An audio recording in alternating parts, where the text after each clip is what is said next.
ಅರ್ಧದಲ್ಲೇ ಮದುವೆ ನಿಂತ ಪ್ರಕರಣ ಸುಖಾಂತ್ಯವಾಗಿದೆ. ಮಾತುಕತೆ ಮೂಲಕ ಸಮಸ್ಯೆ ಬಗೆಹರಿಸಿಕೊಂಡಿದ್ದಾರೆ ಪೋಷಕರು. ವಧುಗೆ ನೀಡಿದ ಆಭರಣವನ್ನ ಪಡೆದಿದ್ದಾರೆ. ವರನ ಪೋಷಕರು ಏನೇನೆಲ್ಲ ಕೊಟ್ಟಿದ್ರಲ್ಲ, ನಮ್ಮನೆ ಸೊಸೆ ಆಗ್ತಾಳೆ ಇವಳು ಅನ್ನೋ ಕಾರಣಕ್ಕೋಸ್ಕರ ಆ ಸಂಪ್ರದಾಯ ಇರುತ್ತಲ್ಲ, ಅವರ ಕೈ ಬಳೆ ಕೊಡೋದು, ಆಮೇಲೆ ಇನ್ನು ಗೋಲ್ಡ್ ಎಲ್ಲ ಕಿವಿ ಓಲೆ ಕೊಡೋದು, ಇದೆಲ್ಲ ಇರುತ್ತಲ್ಲ, ಅದೆಲ್ಲವನ್ನು ಕೂಡ ವಾಪಸ್ ಕೊಡಲಾಗಿದೆ. ಠಾಣೆಯಲ್ಲೇ ನಷ್ಟವನ್ನ ಭರಿಸಿಕೊಟ್ಟಿದ್ದಾರೆ ವಧುವಿನ ಪೋಷಕರು. ಪಾಪ ಪೋಷಕರು ಏನು ಮಾಡ್ತಾರೆ, ಅವ್ರಿಗೂ ಗೊತ್ತಿರಲಿಲ್ಲ ಈ ರೀತಿಯಾಗಿ ತಮ್ಮ ಮಗಳು ಮಾಡ್ತಾಳೆ ಅಂತ, ಮಾನ ಮರ್ಯಾದೆ ತೆಗಿತಾಳೆ ಅಂತ.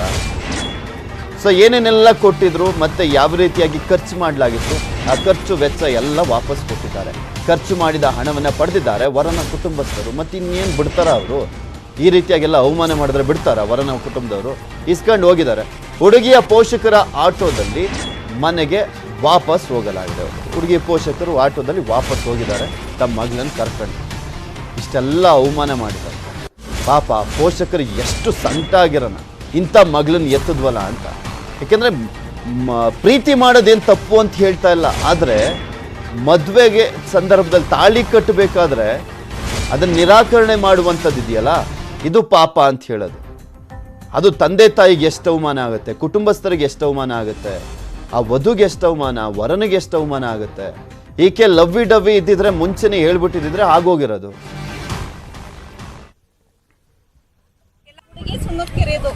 ಆಯ್ತಾ, ನಮ್ಗೆ ಅವರು ಪರಿಚಯ ಆದ್ರು. ಅವ್ರಮ್ಮ ನಮ್ಮ ಅತ್ತೆಗೆ, ನನಗಲ್ಲ, ನಮ್ಮ ಅತ್ತೆಗೆ ಪರಿಚಯ ಆಗಿ ನಮ್ಮ ಮಗಳಿಗೆ ಮದ್ವೆ ಆಗಿಲ್ಲ.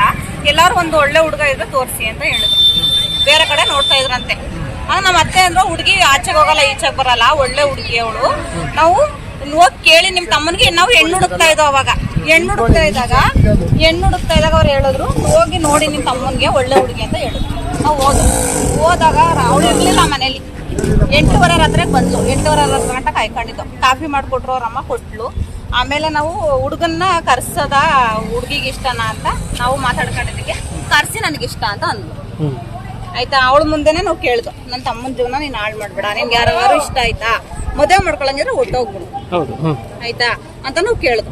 ನಾವು ಕೇಳಿದಕ್ಕೆ ಅವ್ರು ಏನಂತ ಹೇಳಿದ್ರು, ಇಲ್ಲ ನನ್ಗೆ ಇಷ್ಟ ಆಯ್ತಾ, ನಾನು ಯಾವ ಹುಡುಗನ್ನು ಪ್ರೀತಿಸಿಲ್ಲ, ಏನು ಮಾಡಿಲ್ಲ ನಾನು ಅಂತ ಅಂದ್ರು. ಹಂಗಂತ ಅಂದ್ಮೇಲೆ ನಾವು ರಾತ್ರಿನೂ ಕೇಳಿದೀವಿ. ನಾವು ನಗ್ಗನ್ ಪತ್ರಿಕೆ ಪ್ರಿಂಟ್ ಹೊಡ್ಸೋದು, ಎಂಗೇಜ್ಮೆಂಟ್ ಆತರ ಏನೋ ಮಾಡ್ಕೊಂಡಿದ್ರ. ಎಂಗೇಜ್ಮೆಂಟ್ ಅಲ್ಲಿ ಖುಷಿಯಾಗೇ ಇದ್ರು. ರಾತ್ರಿ ಫೋಟೋ ವಿಡಿಯೋ ಎಲ್ಲ ಖುಷಿಯಾಗಿ ಹುಡುಗನ ಜೊತೆ ತೆಗಿಸ್ಕೊಂಡ್ಲು. ಆಯ್ತಾ, ರಾತ್ರಿ ಒಂದು ಮೆಸೇಜ್ ಬಂತು ನಮ್ಮ ತಮ್ಮನ ಫೋನ್ಗೆ, ಆ ಹುಡುಗಿನ ನೀವು ಮದುವೆ ಮಾಡ್ಕೋಬೇಡಿ, ಆ ಹುಡುಗಿ ಕ್ಯಾರೆಕ್ಟರ್ ಸರಿಗಿಲ್ಲ ಅಂತ. ನಮ್ಮ ತಮ್ಮನ ಫೋನ್ಗೆ ಫೋನ್ ಬಂದ ಬೇರೆಯವ್ರು ಮಾಡಿರೋದು. ಅವ್ರು ಪ್ರೀತಿಸಿರೋ ಹುಡುಗನ್ಗೆ ಇವಳು ಕೊಟ್ಟಿರೋದೇನೋ ಗೊತ್ತಿಲ್ಲ.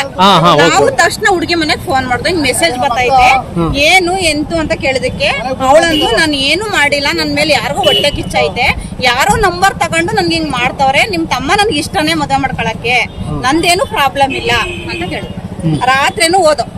ನಿನ್ನೆ ಛತ್ರಕ್ಕೆ ಹೋಗೋದು, ಸಂಜೆ ಛತ್ರಕ್ಕೆ ಬರ್ಬೇಕಾದ್ರೆ 2 ಗಂಟೆ ಕರೆಕ್ಟಾಗಿ ಅವ್ರ ಮನೆಗೆ ಹೋದೆ. ಏನು ನಿಮ್ದು ವಿಚಾರ, ನನ್ನ ತಮ್ಮನ ಜೀವನ ನೀವು ಹಾಳು ಮಾಡ್ಬೇಡಿ ಆಯ್ತಾ, ಇಷ್ಟ ಇದ್ರೆ ಮದುವೆ ಮಾಡ್ಕೊಳ್ಳಿ, ಇಲ್ಲಾಂದ್ರೆ ಬಲವಂತ ಇಲ್ಲ ಅಂತ ನಾವು ಕೇಳ್ದು.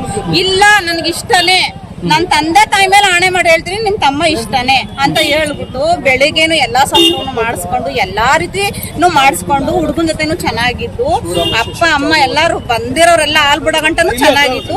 ತಾಲಿ ಕಟ್ಟೋ ಸಮಯಕ್ಕೆ ಬಿದೋಗ್ಬಿಟ್ಟು ನೀರ್ ಕುಡ್ಸಿದ್ರು.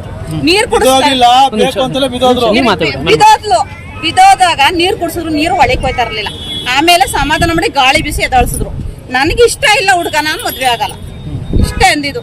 ಹಂಗಂದಿದ್ದಕ್ಕೆ ನಮ್ಮ ತಮ್ಮ ನನಗೆ ಮದ್ವೆ ಆಗಲ್ಲ, ನಾನು ಹೇಳ್ದೆ ತಾನೇ ಮೆಸೇಜ್ ಬಂದಿದ್ದು ಅಂತ, ನನಗ್ ಬೇಡ ಇವಳು, ನಾನು ಮದ್ವೆ ಆಗಲ್ಲ ಅಂತ ನಮ್ಮ ತಮ್ಮ ಅವತ್ತು ಛತ್ರ ಬಿಟ್ಟು ಆ ಗಂಟೆಲ್ಲ ಅವ್ನು ಹೊಟ್ಟೋದಾಗ ಇರ್ಲಿಲ್ಲ. ಈಗ ಇವರು ನಮ್ಗೆ ಏನ್ ನ್ಯಾಯ ಕೊಡಿಸ್ಬೇಕು ಅಂತಾರ ನಮಗ್ ಗೊತ್ತಿಲ್ಲ. ನಮ್ಮ ಕಡೆಯಿಂದ ಏನು ತಪ್ಪಿಲ್ಲ, ಜೀವನ ಹಾಳಾಗೈತೆ ಆಯ್ತಾ. ನಾವು ಅವ್ರಿಗೆ ಏನ್ ಕೊಟ್ಟಿದೀವಿ, ಏನ್ ಮಾಡಿದೀವಿ, ಏನ್ ನಾವು ನಮ್ಗೆ ಕಟ್ಕೊಡ್ತೀವಿ. ಅವ್ರು ನಮ್ಗೆ ಏನ್ ಕೊಟ್ಟಾರ ನಾವು ಅದನ್ನ ಫಸ್ಟ್ ನಾವು ಎಂಗೇಜ್ಮೆಂಟ್ ಮಾಡಿದಾಗ ಅವಳಿಗೆ ಅದು ಹಣ್ಣು ಸಮಸ್ಯೆ ಬಿಟ್ಬಿಡಿ 10,000 ರೂಪಾಯಿ ಸೀರೆ ತೆಗ್ದು, 10,000 ರೂಪಾಯಿ ಸೀರೆ ತೆಗ್ದು ಅವಳಿಗೆ ಆಯ್ತಾ. 10,000 ರೂಪಾಯಿ ಸೀರೆ ತೆಗ್ದು ಆಯ್ತಾ, 20,000 ರೂಪಾಯಿ ಉಂಗ್ರ ತೆಗ್ದು, ನಮ್ಮ ಮನೆಯವ್ರು ಸಾಕ್ಷಿ, ನಮ್ಮ ಮನೆಯವ್ರು ಇದ್ರು. 20,000 ರೂಪಾಯಿ ಉಂಗ್ರ ತೆಗ್ದು ಸರ್ ಆಯ್ತಾ. ಮದ್ವೆ ಹತ್ತತ್ರ ಬಂತು. ಮದ್ವೆ ಹತ್ತತ್ರ ಬಂದಾಗ ಅವ್ರ ಅಮ್ಮ ಅಂದ್ರು, ನನ್ಗೆ ಮದ್ವೆ ಮಾಡಕ್ ದುಡ್ಡಿಲ್ಲ, ಎಲ್ಲಾರು ಸಾಲ ಇಸ್ಕೊಡಿ, ಸುಣ್ಣಕ್ಕೆಲ್ಲ 10% ಬಡ್ಡಿ ಅಂತ ಅಂದ್ರು. ಆಗ ನಾವು ಇಸ್ಕೊತಾ ಇದೀವಿ ಮದ್ವೆಗೆ ಸಾಲನ. ಕೇಳಿಲ್ಲ. ನಾವು ಮದ್ವೆಗ್ ಸಾಲ ಇಸ್ಕೊತಾ ಇದೀವಿ ಈಸ್ಕೊಡಿ ಅಂತ ಅಂದಿದ್ದಕ್ಕೆ ನಮ್ಮಮ್ಮ ಅಂತ ಅಂದ್ರು. ಆಯ್ತು ಬಿಡಿ ನಾವು ಇಸ್ಕೊತಾ ಇದೀವಿ, ನಿಮ್ಗೂ 1 ಲಕ್ಷ ಇಸ್ಕೊಡ್ತೀವಿ ಅಂತ ಅಂದ್ರು. 1 ಲಕ್ಷದಲ್ಲಿ ನಮ್ಮಮ್ಮ ಫಸ್ಟ್ ಎಂಗೇಜ್ಮೆಂಟ್ ಅಲ್ಲಿ 30,000 ಅವ್ರು ಕೊಟ್ರು. ಎಂಗೇಜ್ಮೆಂಟ್ ಅಲ್ಲೇ 30,000 ಕೊಟ್ರು. ಎಂಗೇಜ್ಮೆಂಟ್ ಅಲ್ಲಿ 30,000 ಕೊಟ್ಟರೆ ಅದ್ರಲ್ಲಿ ಎಂಗೇಜ್ಮೆಂಟ್ ಮಾಡಿದ್ರು. ಅವರು ಹುಡುಗನ ಉಂಗುರ ತೆಗೆದು ಎಂಗೇಜ್ಮೆಂಟ್ ಮಾಡಿದ್ರು. ಆಯ್ತಾ, ಅದಾದ್ಮೇಲೆ ಮದ್ವೆ ಒಂದ್ ಸ್ವಲ್ಪ ದಿನ ಅಂತ ನಮ್ಮಮ್ಮ ಪುನಃ 50,000 ತಂದು ಕೊಟ್ರು. 1 ಲಕ್ಷ ಆಗಲ್ಲ, ನಾನು 80,000 ಕೊಡ್ತೀನಿ, ನನ್ಗೂ ಖರ್ಚೈತೆ ಅಂತ 80,000 ತಂದು ಕೊಟ್ರು ಅವ್ರಿಗೆ. ಆಯ್ತಾ, ಆಮೇಲೆ ಅವಳನ್ನ ಮದ್ವೆಗೆ ಮದ್ವೆಗೆ ಸೀರೆ ತೆಗಿಬೇಕಲ್ಲ, ಅವಾಗ ನಾವು ಕರ್ಕೋದಾಗ ಅವ್ರು ಏನೇ ಅಂತ ಹೇಳಿದ್ವಿ, ಎಷ್ಟು ದುಡ್ಡನ್ನ ಸೀರೆ ತಗತೀವ ಅಂತಂದಾಗ ಒಂದು 12,000 ರೂಪಾಯಿ ಸೀರೆ ನೋಡಿದ್ರು. ನಾವೊಂದು ಬೇಡ ಕಣವ ಚೆನ್ನಾಗಿಲ್ಲ, ಇನ್ ಮದ್ವೆ ಆಗ ಹುಡುಗಿ ಇನ್ನೊಂದ್ ಸ್ವಲ್ಪ ಜಾಸ್ತಿ ತಗೊಂಡು ನಾವೇ 19,000 ರೂಪಾಯಿ ಸೀರೆನ ತಗೊಟ್ಟ ಅವಳಿಗೆ. ಆಯ್ತಾ, ವಿಳ್ಳ ಶಾಸ್ತ್ರಕ್ಕೆ ಅಂತ 5,500 ರೂಪಾಯಿ ಸೀರೆ ತಗೊಟ್ಟು. ಅಲ್ಲ, ಇರೋ 5,500 ರೂಪಾಯಿ ಸೀರೆ ತಗೊಟ್ಟು ವಿಳ್ಳ ಶಾಸ್ತ್ರಕ್ಕೆ ಅಂತ. ಆಯ್ತಾ, ಬ್ಲೌಸ್ ಹೊಲಿಸ್ಬೇಕು ಅಂದ್ಕೊಂಡು 7,000 ಇಸ್ಕೊಂಡು. ಆಗ ನಮ್ಮಮ್ಮ 3,000 ಕೊಡ್ತೀನಿ ಅಂದ್ರು. ಈ ವಿಚಾರಕ್ಕೆ ಸಂಬಂಧಪಟ್ಟಂತೆ ಮತ್ತಷ್ಟು ಡೀಟೇಲ್ಸ್ ಅನ್ನ ನೀಡ್ತಾರೆ ನಮ್ಮ ಮೈಸೂರಿನ ಪ್ರತಿನಿಧಿ ದಿವ್ಯೇಶ್ ದೂರವಾಣಿ ಸಂಪರ್ಕದಲ್ಲಿ ಜಾಯ್ನ್ ಆಗ್ತಾ ಇದ್ದಾರೆ. ದಿವ್ಯೇಶ್, ನೋಡ್ತಾ ಇದ್ವಿ, ಆ ಹುಡುಗಿ ಈ ರೀತಿಯಾಗೆಲ್ಲ ಮಾಡೋ ಅವಶ್ಯಕತೆ ಇತ್ತ? ಪ್ರೀತಿ ಮಾಡ್ಲಿ ಬೇಡ ಅಂತ ಹೇಳಲ್ಲ, ಪ್ರೀತಿ ಮಾಡಿದವನ್ನ ಮದುವೆ ಆಗ್ಲಿ ಬೇಡ ಅಂತ ಹೇಳಲ್ಲ, ಆದರೆ ತಾಳಿ ಕಟ್ಟೋ ಸಂದರ್ಭದಲ್ಲಿ ಈ ರೀತಿಯಾಗಿ ಹೈ ಡ್ರಾಮಾ ಮಾಡಿ ಅವ್ರ ಮನೆಯವ್ರದ್ದು, ಆ ವಧುವಿನ ಮನೆಯವ್ರದ್ದು ಮಾನ ಮರ್ಯಾದೆ ತೆಗೆಯುವಂತ ಅವಶ್ಯಕತೆ ಇತ್ತ? ಏನ್ ಹುಡುಗಿನೋ ಏನಪ್ಪ ಇವಳು? ಹೌದು ಪೃಥ್ವಿ, ಇದೊಂಥರ ವಿಚಿತ್ರವಾದಂತ ಘಟನೆ ಅಂತಾನೆ ಹೇಳ್ಬೋದು. ಯಾಕೆಂದ್ರೆ ಮದುವೆ ನಿಶ್ಚಯ ಆಗುತ್ತೆ, ನಿಶ್ಚಯ ಆದ ನಂತರ ಎಂಗೇಜ್ಮೆಂಟ್ ಆಗುತ್ತೆ, ಎಂಗೇಜ್ಮೆಂಟ್ ಅಲ್ಲಿ ಮದುವೆ ಆಗುತ್ತೆ. ಒಟ್ಟು ಸುದೀರ್ಘವಾದಂತ ಒಂದು ಪ್ರೋಸೆಸ್ ಇರುತ್ತೆ.